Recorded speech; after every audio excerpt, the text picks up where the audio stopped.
la part des énergies renouvelables va prendre un positionnement stratégique pour atteindre 43% à l'horizon 2020 et 52% à l'horizon 2030. Donc, introduire cette capacité de production électrique massive dans le système électrique national, vous le savez, donc ça nécessite des aménagements techniques au niveau du système électrique national. Je l'ai expliqué pour ceux qui ont assisté à la première séance d'ouverture, que ces aménagements concernent principalement l'introduction de flexibilité technologique au niveau du système électrique national. Cette flexibilité, bien entendu, il y a, comme je l'ai expliqué auparavant, on pourrait la voir à travers plusieurs solutions. L'une des solutions les plus appropriées, c'est introduire, si vous voulez, les technologies combined cycle gas turbine dans le système électrique national, qui, comme vous le savez, donc les dernières générations des turbines à gaz permettent aujourd'hui des montées et des descentes en puissance très rapides, ce qui nous a donc poussé aujourd'hui à réfléchir à introduire massivement donc, le gaz naturel dans le système et dans le mix énergétique national et principalement dans le mix électrique national. Alors, c'est dans cet esprit que nous avons mis en place et nous avons lancé en 2015 la feuille de route pour la mise en œuvre d'un plan national de développement du gaz naturel. Donc, c'est un plan qui a deux grandes composantes. La première composante, c'est le gas to power, donc c'est la partie du gaz qui sera dédiée directement à la production électrique. Et la deuxième partie, c'est le gas to industry. C'est une partie qui est destinée principalement donc, à l'utilisation du gaz dans l'industrie, y compris donc, le raffinage. Alors, les besoins en gaz qui sont estimés, la première phase du gaz naturel dont on aura besoin est estimée aujourd'hui à 5 BCM. Donc 5 BCM, dans 3,5 BCM, c'est pour les besoins de la production électrique et les 1,5 BCM, c'est pour les besoins du raffinage, du pétrole et également de l'industrie. Alors, ce projet donc, consiste également donc, à réaliser des infrastructures. Donc, ces infrastructures, ils consistent principalement à réaliser un port dédié à recevoir donc, les méthaniers, donc, pour recevoir le gaz naturel liquéfié. Donc, ce port sera réalisé au nord de l'existant port qui est actuellement à Georges-Phosphore. C'est là où on va réaliser un terminal de gaz naturel. On va réaliser également in situ, avoisinant le port, donc on va réaliser 2 centrales à cycle combiné d'environ 600 MW chacune. On va réaliser également donc, un pipe de transport très haute pression qui va relier le port de Georges-Phosphore passera par Kenitra Mohammedia parce que là, on projette de transformer les turbines à gaz actuellement en opérations qui sont en cycle ouvert, en cycle combiné, et également donc raccorder, si vous voulez, donc les deux autres centrales à cycle combiné qui vont être réalisées à Dhardo. Donc là, dans cette première phase, là, la puissance électrique totale qui sera réalisée en cycle combiné sera de 2400 MW. Et ça, comme je disais, c'est la première phase. Donc nous comptons donc, doubler cette capacité, c'est-à-dire réaliser une infrastructure supplémentaire de 5 BCM de plus. Et également, donc, doubler la capacité installée, c'est-à-dire 2400 MW encore de plus. Le pipe sera également donc, connecté à l'actuel pipe qui est déjà réalisé, le gazoduc Maghreb-Europe, donc pour une possibilité d'échange réversible du gaz dans tous les sens. Donc l'investissement qui est attendu pour ce projet, c'est un investissement d'une grande importance, 4,6 milliards de dollars qui sera réalisé en totalité par du privé et avec le recours, bien entendu, donc, aux IFIs au niveau international. Très rapidement, je voulais donner beaucoup plus la possibilité à l'audience pour les questions, surtout ce qui était explicité par M. le modérateur. Donc, j'essaierai de vous donner plus la possibilité de poser des questions. Mais avant, je vous donnerai quand même quelques éléments sur l'état d'avancement aujourd'hui de ce projet. Donc, vous le savez, nous avons déjà lancé un RFI, donc un Request for Information. Donc, il a été lancé en 2015. Il y avait un engouement, vraiment un intérêt extraordinaire des entreprises au niveau mondial pour ce projet. Plus de 90 compagnies donc, ont manifesté leur intérêt à participer à la réalisation de ce grand projet. Nous avons également donc lancé, donc le projet, c'est juste pour vous, je crois que la plupart d'entre vous le connaissent très bien, donc c'est un projet qui sera réalisé bien sûr par l'Office national de l'électricité.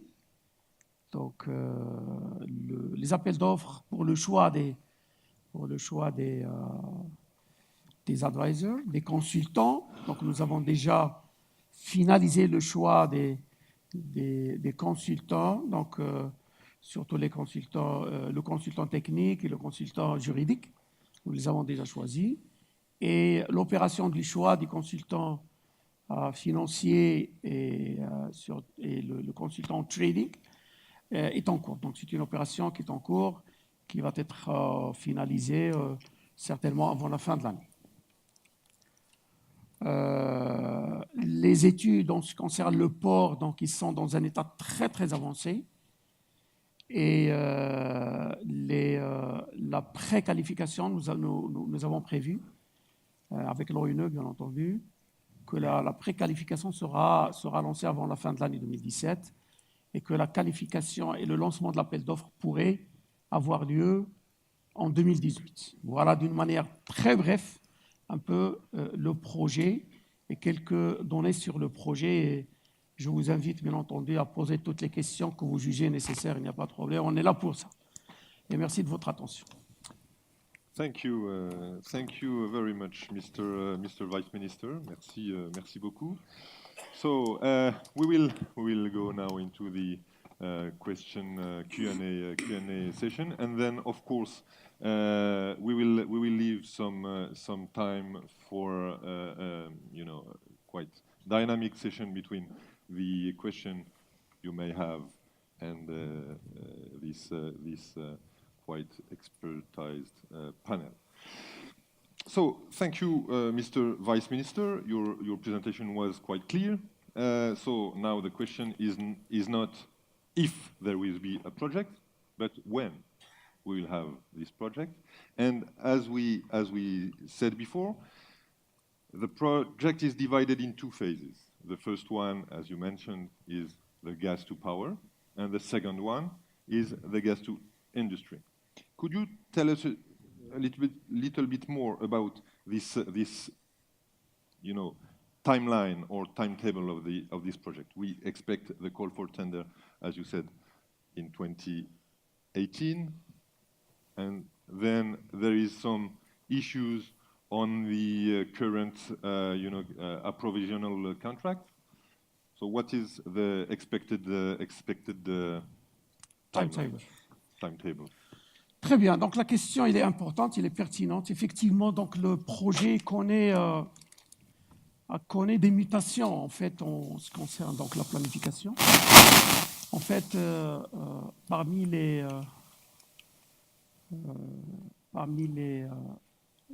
causes qui nous ont également donc acculés à réfléchir sur le recours massif au gaz naturel, il y avait également donc la question qui est liée aujourd'hui à l'approvisionnement des actuelles centrales en gaz naturel. Donc, comme je l'ai expliqué, nous avons deux centrales, une à Tahdart, près de Tanger, et une à l'est du Maroc, à Oujda.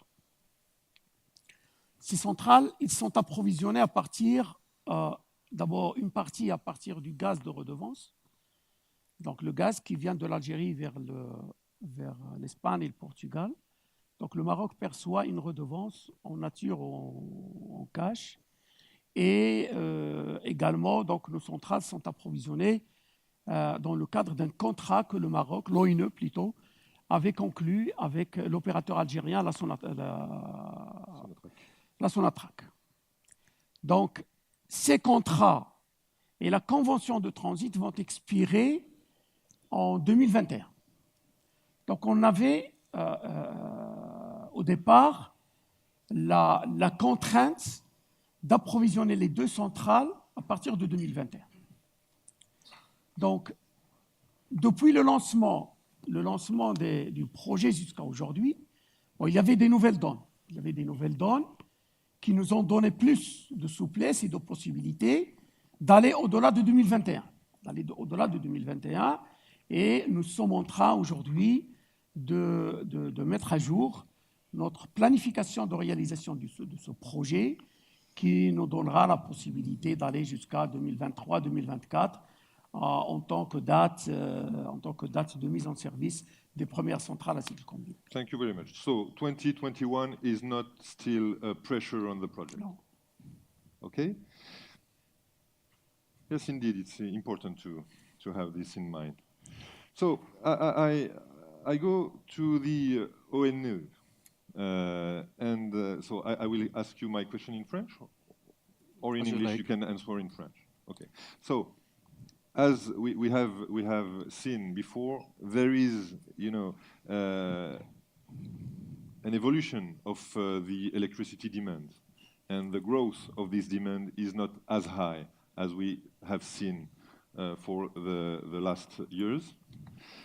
So, will this have an impact on the design of the project? And more generally, to which extent will it impact the additional production capacity for the development plan? Let's say, do you think that the schedule of the project will be a little bit modified by this new context, or the project will stay as it is? En fait, nous ne constatons pas de fléchissement important de la demande. La demande enregistrée, l'évolution de la demande sur les 15 dernières années était de 5,8%. Cette demande était, dans les années 2000, portée par deux choses, par l'activité économique et surtout par le programme d'électrification rurale qui a permis la généralisation de l'électricité au monde rural. Aujourd'hui, cette demande, une fois cette généralisation achevée, est portée par l'industrialisation du pays, les programmes d'industries qui concernent en particulier l'automobile, et vous êtes au courant des projets Renault au nord et les projets Peugeot dans l'Atlantique, dans l'aéronautique également, mais également le fait que les foyers aujourd'hui s'équipent un peu plus qu'auparavant. Nous avons constaté, entre autres, la généralisation de la climatisation qui a donné une nouvelle forme à la courbe de charge où l'on constate aujourd'hui des pointes. Donc, nous sommes sur pratiquement le même trend, une évolution de 5 à 6% qui se poursuivra certainement sur les 10-15 prochaines années. Okay, thank you very much. So it's important to notice that the trend will be the same, but there is an evolution of the load curve. So there is some evolution. But do the energy efficiency policy is this policy will have an impact on the demand from your point of view, or not enough to change the... Certainement. Le Maroc s'est engagé sur une politique d'efficacité énergétique. Il me semble que le chiffre qui est annoncé, c'est 15% d'ici 2030. Mais les programmes sont en cours et aujourd'hui, nous ne constatons pas encore ce que nous avons constaté il y a un an, peut-être un léger fléchissement de la demande, mais il y a une reprise que nous constatons déjà cette année, au premier et deuxième trimestre de 2017, il y a une reprise de la demande. Merci beaucoup. Thank you very much. So, before going into the topics of regulatory framework or financing and so on, I just want to add another question for you and for ONE. We have heard about recent discovery of natural gas in Morocco.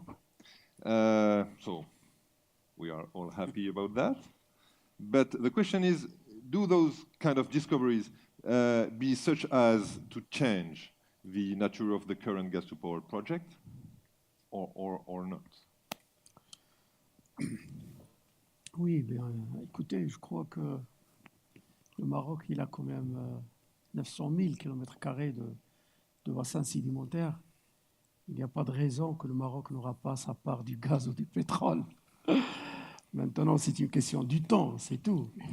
Je crois que le fait aujourd'hui que le Maroc n'a pas encore de grandes découvertes, parce qu'on a eu d'autres auparavant, ce qui nous a permis quand même aujourd'hui de mettre en place des modèles énergétiques très, très efficients en matière de gestion de l'énergie au niveau national. Les travaux, vous savez qu'aujourd'hui, nous avons plus de 20 entreprises internationales qui travaillent dans l'exploration pétrolière et gazière au Maroc. Et les forages, chaque année, on a un certain nombre de forages qui sont très importants. Et justement, les dernières découvertes aujourd'hui, on a eu d'ailleurs, avant celle qui était annoncée dernièrement, on a eu également une grande découverte au niveau de l'océan. Bon, c'est une question aujourd'hui de confirmation et qu'on n'a pas encore passé au deuxième forage. Mais les dernières annonces, ça concerne la région de Tendrara. La région de Tendrara, c'est une région qui est au sud-est du Maroc. Et les indicateurs aujourd'hui sont très positifs. Et en fait, vous m'avez poussé à vous donner l'une des solutions. Pourquoi le réaménagement de l'agenda? Donc, ça fait partie des solutions justement aujourd'hui de revisiter plutôt l'agenda de réalisation du projet Gas-to-Power. Donc, c'est des indicateurs d'une grande importance, très positifs pour la disponibilité du gaz naturel dans les années à venir. Okay, thank you. Thank you very much for your transparency. So, now, from more legal perspective, and I'm asking the question to Norton Rose, but White and Case is, of course, more than welcome to answer or to add some comments. In your opinion, looking at the complexity of this kind of project, Gas-to-Power, what is the importance of the regulatory framework for it to be successful, and what will be, the most important points for its implementation? Okay, I see. In light of the size of the investment, we obviously will need visibility, certainty, and long-term vision, clear rules, simple rules, and confidence on the fact that they will be implementing on a long-term basis. The current legal framework does not allow for this project to fly. We're all waiting for a gas code for a certain number of years now. It will come depending on the final decisions which will be made on the structuring. But whatever is the final decision, my understanding is that an independent authority is going to be created, which is probably a very good point. I also understand that... you mean the ANRE? Exactly. Okay. So the power and gas. Yeah.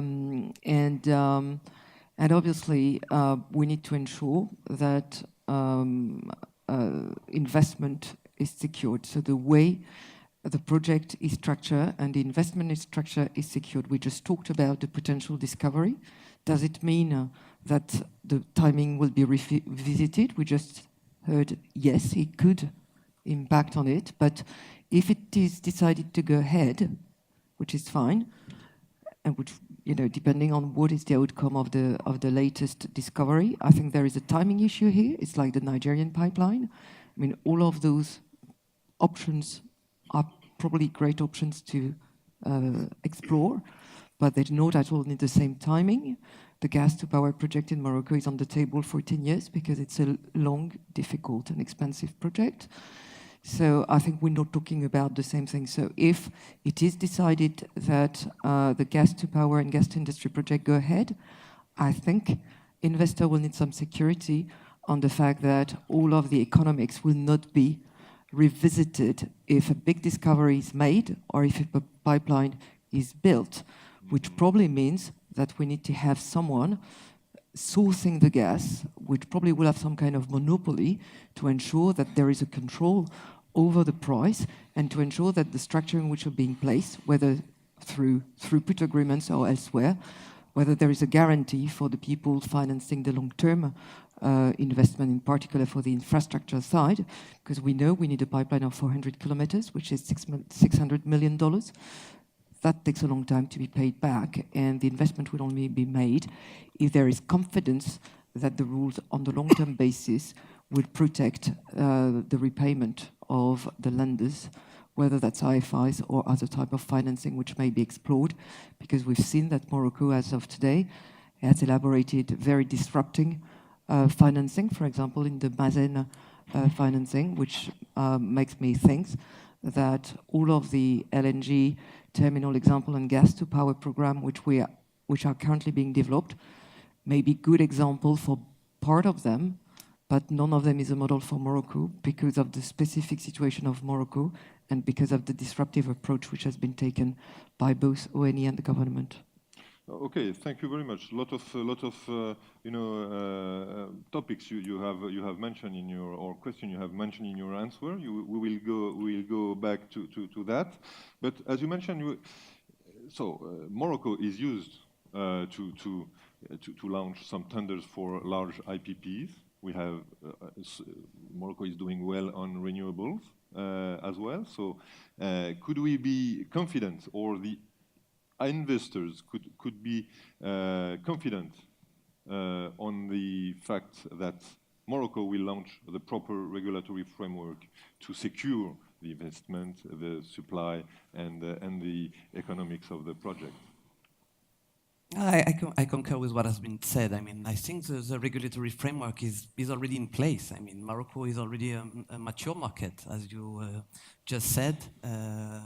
Whether is it in the wind power or in the solar power, Morocco already got great successes and implemented a new PPP law. There have been some great results on specific power laws, even on a smaller scale. So the regulatory framework is there. What has been said, and which is, to my mind, even from a legal standpoint, very important, is that the allocation of risk will be key.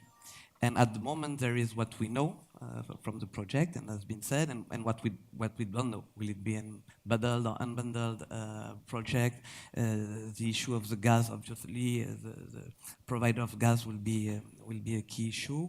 And also from a financing point of view, I guess the lenders will be much more regarding for a project which is around, as it has generally said, around $4.5 billion than on the IPP, which have been successfully closed on the market. You know? For instance, just to take an example, if you look on the market on the government support letters or agreements, I mean, basically the support that the state of Morocco will give to the project, maybe the lenders will be more demanding, and we will see some new requests from the lending community. It's just an example, but just to tell you that, to answer in a nutshell, I think that the general framework is there. It's been mentioned also that very recently a new regulation authority has been implemented. I think it will be key, especially as regards the tariffs and the different tariffs, because you mentioned the success of the wind and the solar, but also in terms of tariffs, the results achieved are pretty amazing. So yes, basically the bottom hand is that you will not be able to deal with that type of huge mega deal, I would say, in the same way maybe that the previous IPP have been done. Okay, thank you very much. So, of course, we will go back to the tariff question. You're right, but as you mentioned, both funding and financing is key. So I will ask. I know you're not a lender, but you are a Japanese company. and you can bring in your luggage some you know, competitive financing. So for that kind of projects, what kind of guarantee do the investors expect? And what should be the role of the state in these projects from a guarantee point of view? And as we have mentioned, there is, or as we will see, there is two parts of the project: the LNG supply and the IPP side. Okay, thank you, Amin. As Francois already addressed, I mean, Morocco has been successful for procuring, coal projects and renewable projects. So the guarantee regime, as well as the power purchase agreement, has been, say, proven bankable. So I don't see any big issue on, say, overall regime, especially, among others, guarantee regime, from power developers' point of view. The question may be the LNG sourcing.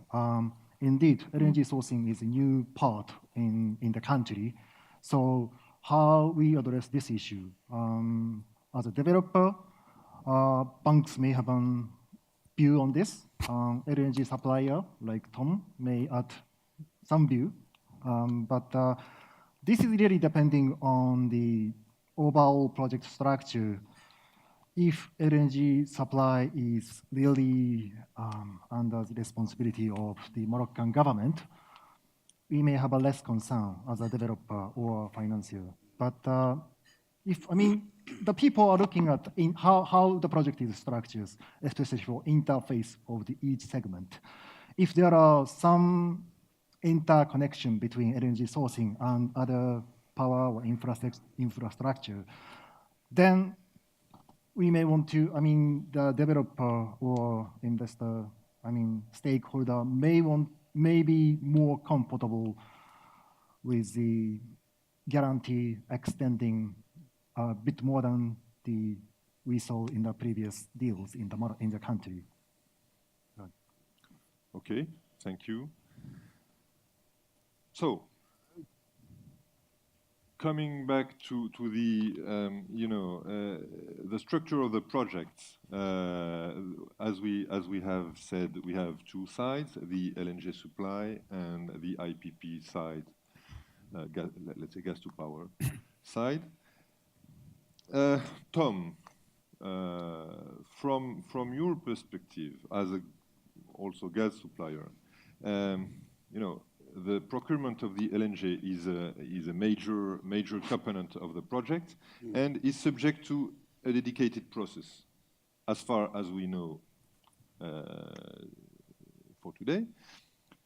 There is two questions in one for you. Do you think that the supply should be integrated into the main consultation? Let's say bundled or unbundled? We have different point of view on that topic. That's a good question. Yeah. And what types of supply contracts would be most profitable for Morocco? Because we should keep in mind that the project is also a strategic project for Morocco. So what types of supply contracts would be most profitable for Morocco? Long-term contracts, short-term contracts, or maybe a mix of both? Okay. I did the first part on bundled, unbundled. One thing that comes to mind is which part is bundled or unbundled. A LNG supply power plant, and then of course what is going in between as well. If you like, the fuel infrastructure, the port infrastructure, the FSRU, and so on. So I think we remain open-minded. Certainly, as Total, we remain open-minded. I'm sure as many on which part should be bundled together in order to achieve the best result for Morocco. In the end, I think the question of bundled or unbundled, the LNG with the power or what goes in between needs to be what we'll need to show in the end, and maybe it's harsh to say it that way on even ourselves, but it needs to be proven on price in the end. Mm-hmm. Ultimately, if an argument is made or a case is made to bundle the project together, it needs to prove itself on the price of the electrons that are offered in in the process, and the same on unbundling. If so, that ultimately the primary factor should be seen in the benefit of bundling. It should be seen in the price, and that seemed to be a fundamental part. Is there benefit from a financial and a sharing of risk perspective that was said well earlier? I think some lenders, some equity providers may see a case for being integrated in the full chain. I think many of us participants on these types of projects where we talk about projects which last for 20 years through many cycles of through different economic cycles and political cycles. These are long-term projects, and the risks are seen differently by different types of participants, whether it be on the power side or the fuel side, or actors like ourselves that are prepared to invest in both. Ultimately, we need to remain open-minded at this stage, but in terms of financially, the allocation of risk, some players may prefer to be integrated in the chain in the same way as international oil companies are integrated from the upstream often to the retail stations that, for example, we have in Morocco, all the way down through the marketing. Integration is or bundling is something that companies like Total see a benefit in. Others may not, and we remain open-minded on that. And then I suppose in terms of bundling and project execution, lenders and equity providers may see a significant benefit in the project execution. This is no doubt a highly it's a highly strategic project. The components of it are complex engineering projects, and in terms of fitting those components together from a timing perspective, from a project execution perspective, sometimes having some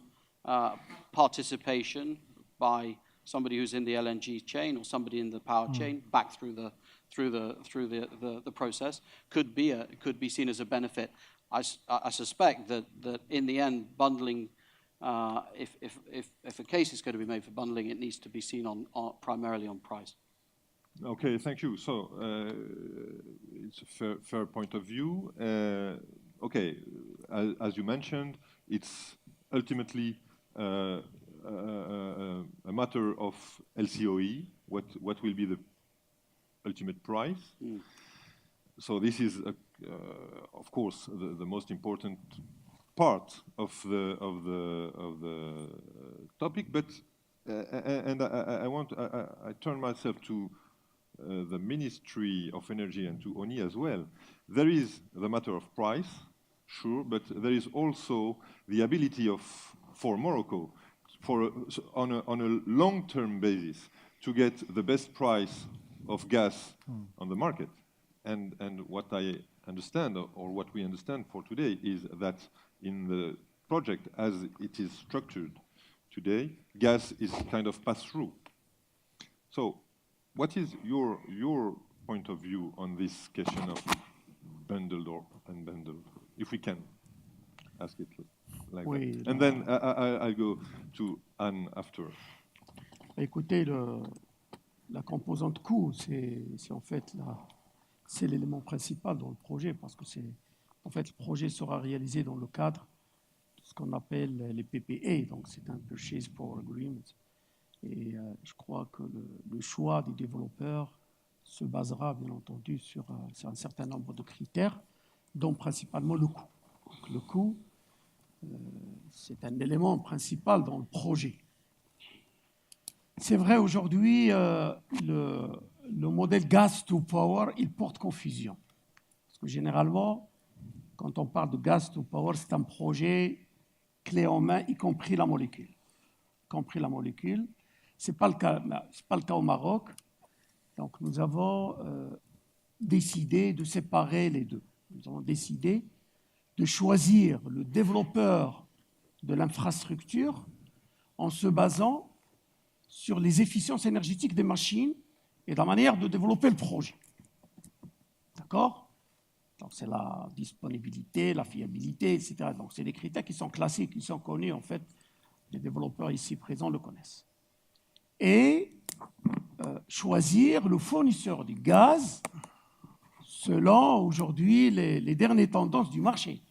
La tendance aujourd'hui du gaz, la tendance du marché gaz naturel aujourd'hui connaît également donc des mutations profondes. D'abord en matière de disponibilité, vous le savez très bien. Aujourd'hui, la donne relative à la disponibilité a beaucoup influencé aujourd'hui les projets de développement du gaz naturel et principalement les CCGT. La donnée aujourd'hui également sur les contrats. Les contrats aujourd'hui, on n'est plus dans les années 90 où le take-or-pay constitue une conditionnalité des suppliers. Aujourd'hui, je crois qu'il y a une flexibilité extraordinaire au niveau de la conclusion des derniers contrats qui ont été d'ailleurs conclus, avec des flexibilités extraordinaires.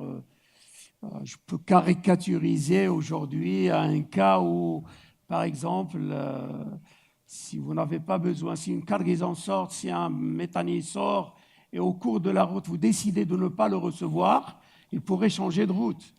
Donc ça n'a pas été quelque chose de facile et de possible aux années 90. Donc c'est pour cela, nous, au Maroc, donc on voulait, si vous voulez, tirer un peu profit, c'est légitime, un peu de cette évolution que connaît le secteur du gaz naturel et surtout les évolutions qu'ont connues les contrats de fourniture du gaz. Voilà. Okay, thank you. Mr. Sadouk, you... Ça va. No, it's okay, merci. So, Anne, you... Well, if I dare, I just had a question for you, each of you representing very large companies. I obviously share what Tom said in terms of lenders probably having a preference for a bundle scheme, because obviously it means what? It means that someone is taking the interface risk between the various projects, and is obviously taking responsibility for delivering on time all the part of the project, and that's a 4.6 billion project. So my question is, as equity investors, do you think that's the kind of risk in light of the size of the investment? A very large group can really take that kind of responsibility, and if no, or if yes, what is the role of the state then in that? But obviously the financing is a key one, but I was just wondering, I think we could do, what we have seen in the past is that bundled projects are fine for small volumes, but if you're talking about 10 BCM, what is your position as equity investors? You asked me the question. Yeah, I know I'm not supposed to ask questions to the moderator, but... No. So now we are in the unexpected part of our session. But, Sorry. No, that's fine. So if I may ask, as a representative, of ENGIE, of course it's a huge project, but we keep in mind that it's a strategic project for Morocco, and ultimately what is important for us is to make ONI and Morocco comfortable with the project, and we are able to tackle either bundled or unbundled, and also for the gas to power project we are able to address all the scope as ENGIE, of course with partners, local partners or international partners. So, but we think that for the benefit of the project and the benefit of the country on a long-term basis, that this question is still, I don't know if it's open, but we are not, even if we are able to do or to address all the project, we are not fighting for a bundled project, because we don't think, it's not obvious, maybe it will be, but it's not obvious for now that it's for the benefits of the country. Okay, so for the benefit of time, and because I want to have this session with the assistants, I have one more question on the tariff structure. Kind of open question, but as maybe can revert to Tom. Morocco has successfully engaged the deployment of renewable energies in Morocco. We know that with very competitive prices, particularly in wind power projects. The cost of the kilowatt hour resulting from the gas to power might be or might remain high despite the low gas prices. So, according to you, which tariff structures should be implemented to ensure the profitability of the project? And then I will ask the question to Oni if you have a point of view on that, because it's important to. The tariff is important. Tariff is important. The structure of the tariff is important, and the timeline, because we will have 2 phases. So maybe there is some topics on that. Sure. No, I mean the tariff is, and the structure of the tariff. Many different models are existing. Ultimately, if you distill a large-scale project like this down to what needs to be paid for and ultimately financed, typically the EPC and the engineering cost, the capex of the project with a competitive rate of return needs to be reimbursed by some kind of tariff charge over time.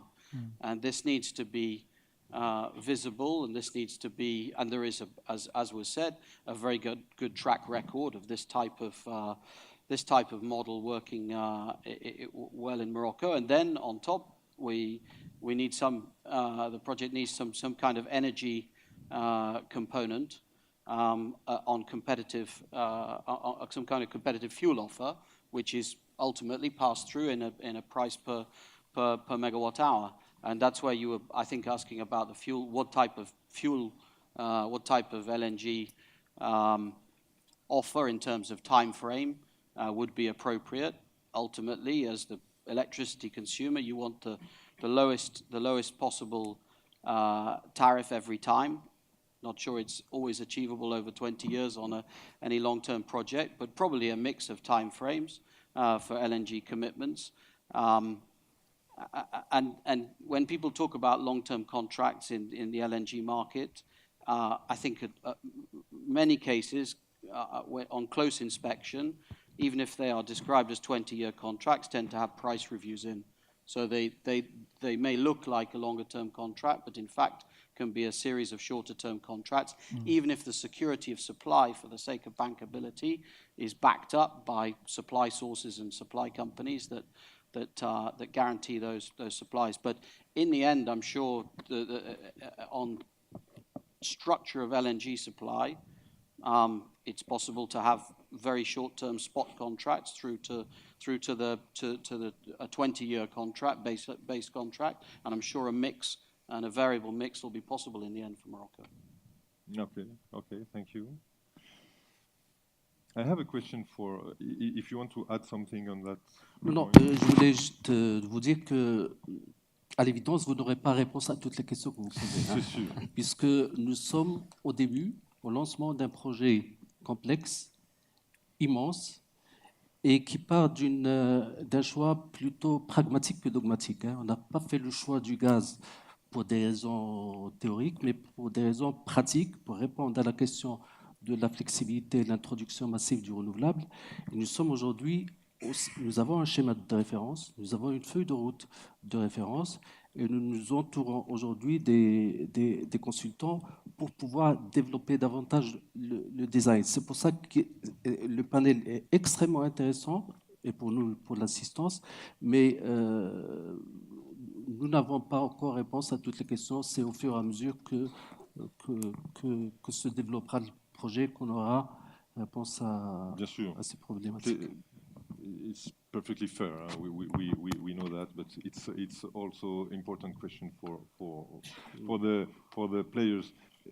fully interested in the project because it's a huge one, and we perfectly understand that for now we are not able to have all the answers. That's of course fine.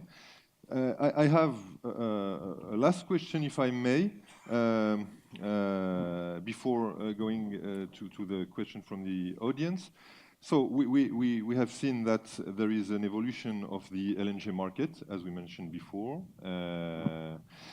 There is also kind of pressure of carbon taxes, and these carbon taxes are subject to numerous studies, and there is also intense lobbying, coming back to fighting the climate changes.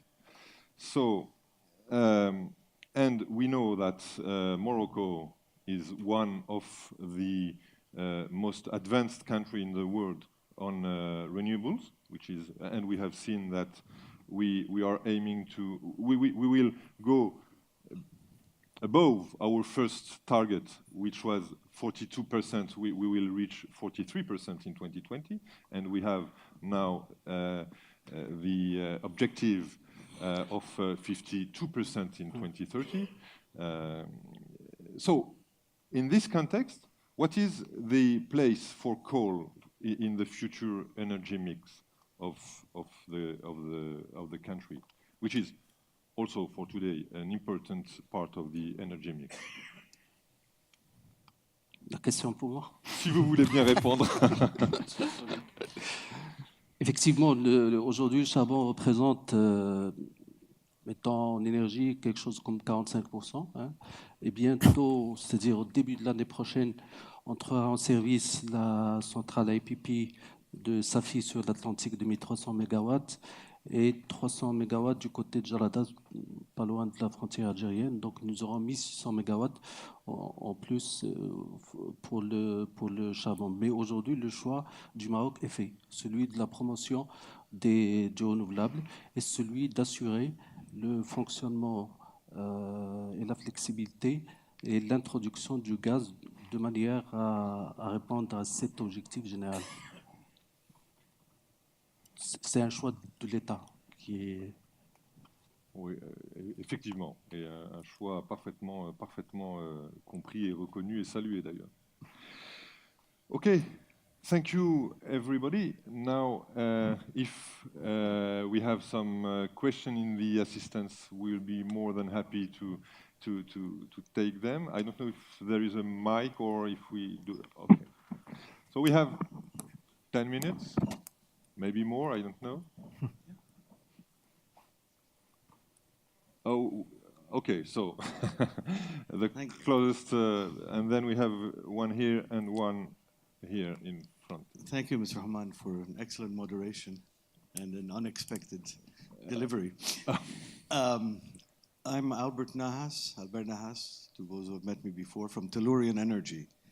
One of the issues that you raised has created some doubt in the mind of LNG suppliers. To introduce my question, the world is filled with countries who are both importers and exporters of gas. In Indonesia, Australia, the United States. And we have now heard that Morocco may have its own supplies.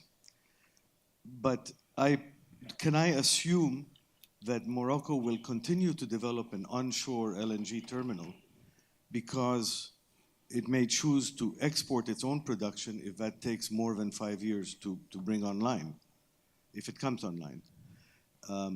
Or will Morocco move to a more temporary solution or decide to build an LNG terminal? Because the real investment, it's 4.6 billion to build the Jorf Al Asfar project as a whole. But the export terminal is often a $20 billion investment. And the supplier will want some kind of assurance that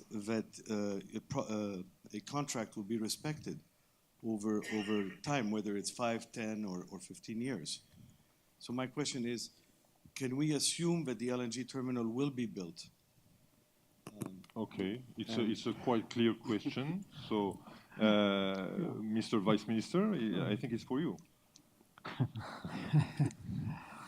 I think I want to confirm that Morocco cannot come back about the decision to develop gas to power. When I speak about the discover, just to underline that the quantity is very small. It's just to supply the current combined cycle gas turbine during a very short time. And to build the LNG terminal in Jorflosfar is the final decision. And we cannot come back. We are working now to continue all the process, to choose and to implement all the phases. About that, you must be, I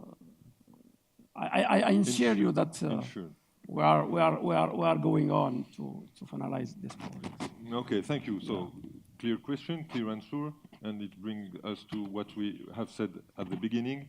The question is not if there will be a project, but when, and we had the answer. So that's clear. Thank you very much. Please, here. Maybe I can do it. Thank you. Rachid Ouamidi from BNP Paribas. So we heard a bit about the bankability of the project, so we wanted to comment on that. Obviously, we have been participating in the financing of previous thermal plants in Morocco. We are quite satisfied with the contractual structure. It is bankable. The question for us is based on our experience on other LNG to power projects where we have been acting as advisor, is shifting the fuel supply risk on this kind of project is different game from coal-fired plants. The LNG supply risk is different from coal supply risk. Just to give you an example, on the force majeure risk, it's a different game.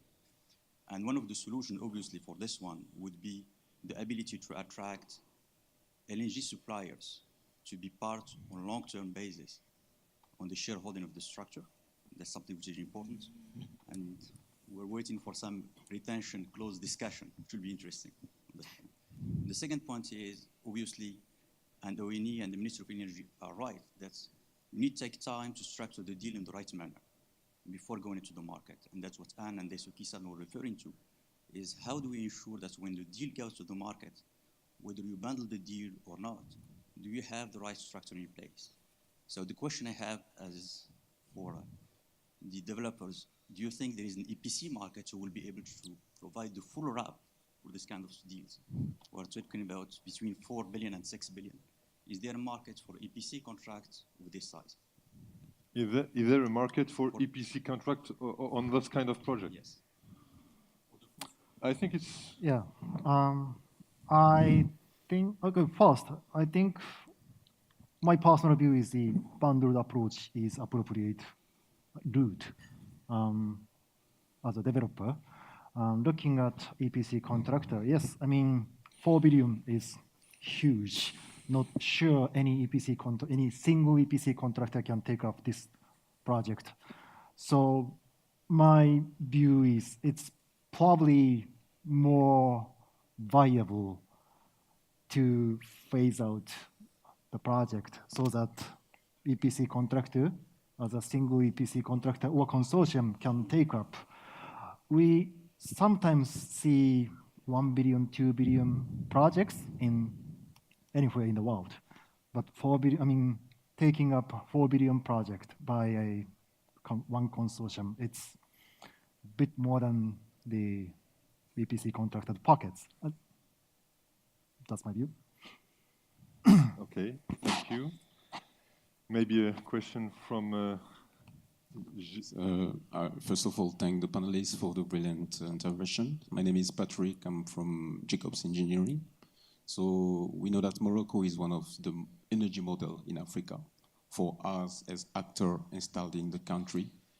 And this is one of the most important topics within the country, actually, and worldwide. We see actors from worldwide interested in the topic. So I have two questions. The first one is that this project is strategic for Morocco, and we heard recently that Morocco has also initiated another strategic project that some of you have mentioned. I'm talking about the Western African pipeline, and we are talking here about gas supply. We know that there will be gas from south to north in this pipeline. So the question is, will those projects still be managed separately, or in some extent, one will be linked to the other?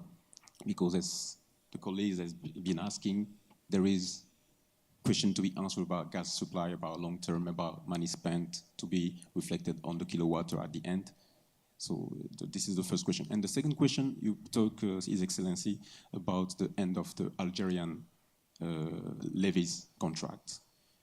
My question is, so after that, will that infrastructure, I'm talking about Metragaz, will that infrastructure be linked to the gas to power pipeline network, or what is the disposition that you're planning, if this can be shared at this time? Thank you very much. Okay, thank you very much. So 2 questions. One for the Nigeria to Morocco gas pipeline. Is it linked to the gas to power project? And the other one is about Metragaz infrastructure. Bien, donc je crois que en novembre 2021, justement, donc la convention signée entre le Maroc, l'Espagne et le Portugal. Donc c'est juste pour préciser que la vente du gaz algérien se fait à la frontière algéro-marocaine, c'est-à-dire à la frontière. Et après, donc donc il y avait la création d'une société qui est EMPL, qui est si vous voulez, la société mère de Metragaz, et qui assure l'exploitation et le transport, le transit du gaz vers l'Espagne et le Portugal. Ce gaz, donc ce projet, il a été réalisé dans le cadre de ce qu'on appelle une concession, vous le connaissez très bien, pour une durée déterminée. En novembre 2021, donc ce gazoduc revient à l'État marocain. L'État avait déjà désigné l'Office national des hydrocarbures et des mines pour se charger de l'exploitation de ce gaz. Donc il rentre dans le système de transport du gaz au niveau national. Donc c'est très clair. Maintenant, la question... c'est ça la première. La deuxième question. La première, c'était... sur le lien du gazoduc. Oui, c'est ça. Donc le gazoduc, donc, qui viendra du Nigeria en passant par les pays de l'Ouest d'Afrique. Bon, aujourd'hui, ce sont 2 projets. D'ailleurs, si vous analysez un peu le projet Gazoport tel qu'on l'a présenté dans la feuille de route depuis décembre 2015, ça c'est un projet qui est aujourd'hui régi par le texte de l'ONU. C'est exactement lorsque l'ONU réalise une centrale à charbon et il aura besoin d'un quai charbonnier pour approvisionner sa centrale. C'est dans ce sens que le terminal sera réalisé et les pipelines très haute pression seront réalisés pour alimenter et connecter les centrales qui seront réalisées. Donc c'est ça le gaz to power, qui n'a rien à voir avec le gaz to industry, parce que les deux constituent ce qu'on appelle le plan national de gaz naturel. Le gaz to industry, ce n'est pas la responsabilité de l'ONU. Ça fait partie du plan national. C'est le développement du gaz au niveau national. Donc, ce qui va être réalisé pour le gaz to power, c'est un projet à part de l'ONU. Le gaz qui vient du Nigeria vers le Maroc, à travers les pays de l'Ouest d'Afrique, ça rentre dans la vision aujourd'hui de l'intégration régionale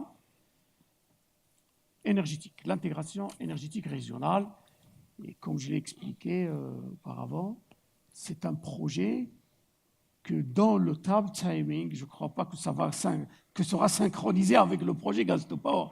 Ça n'a rien à voir. Aujourd'hui, je ne crois pas qu'on a la possibilité d'aller au-delà de 2024 pour le Gaz to Power. alors que le projet de gazoduc qui viendra du Nigeria, donc on vient de lancer, on vient de travailler aujourd'hui, on vient de commencer à travailler sur les termes de référence pour les études qui seront lancées pour réaliser les différentes faisabilités dans les différents projets. Ce qui est intéressant peut-être dans ce projet nigérien-marocain, c'est un projet qui aura vraiment une faisabilité technico-économique aussi par pays. C'est-à-dire qu'il y a un marché intéressant qui va être alimenté à partir de ce projet. Ce n'est pas un projet qui va faire... c'est pas comme l'électricité, les HDVC, A, B, il part du Nigeria au Maroc, non. Donc c'est un projet qui passera par des marchés, qui alimentera des marchés et qui cherchera sa rentabilité dans ces projets et dans ces marchés africains. Thank you very much. So now we are at the end of our session. I want to thank you all. I want to thank you. There is, okay, so the last one, sorry. If we have 5 minutes left, it's fine. I don't see anyone, so okay. Merci pour la question. Donc, Ali Hajij, société Clark Energy. En fait, j'ai entendu le programme de Gas to Power et le plan d'alimentation en gaz pour le Maroc. Et j'ai une question parce que j'ai vu les orientations, vous allez plus faire la production centralisée de l'électricité. Vous parlez des cycles combinés et des centrales de 600 à 2400 MW. Ma question aujourd'hui, le fait de bénéficier de cet avantage d'avoir une source d'énergie comme le gaz qui sera disponible et flexible, est-il utile ou même nécessaire d'envisager la production décentralisée de l'énergie électrique, surtout pour le Maroc, qui a une intégration d'énergie renouvelable hyper importante. Et on sait que l'énergie renouvelable, l'un des inconvénients, c'est le fonctionnement un peu aléatoire, qui nécessite des backups ou des centrales de peak station qui permettent de compenser le manque de production électrique à partir des sources renouvelables.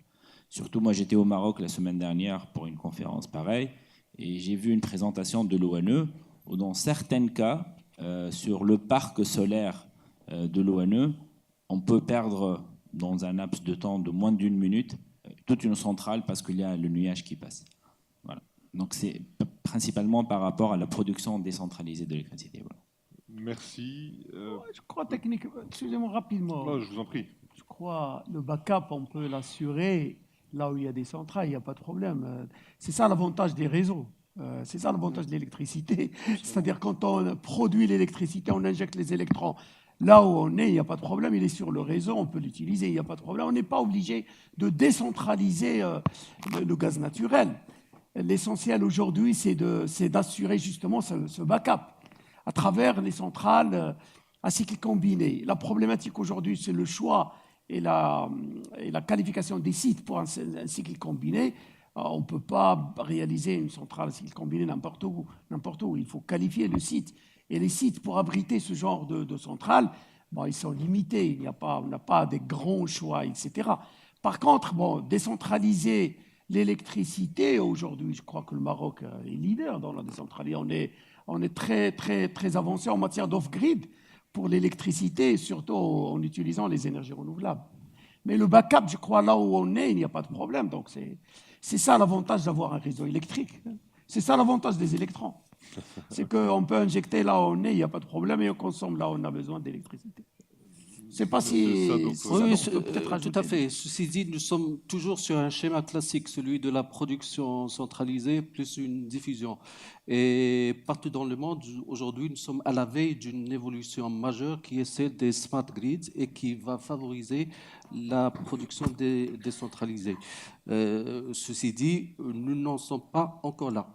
Nous ne sommes pas une économie qui peut se permettre d'aller sur des technologies en développement. Il me semble que nous sommes un pays qui doit aller vers des technologies matures. Nous sommes parfaitement conscients du fait qu'il y a des évolutions majeures qui concernent le secteur et qui vont aller dans le sens que vous indiquez, celui de la décentralisation, mais ceci est intimement lié au développement des technologies de transfert d'informations, de gestion de points de production éclatés sur l'ensemble du territoire.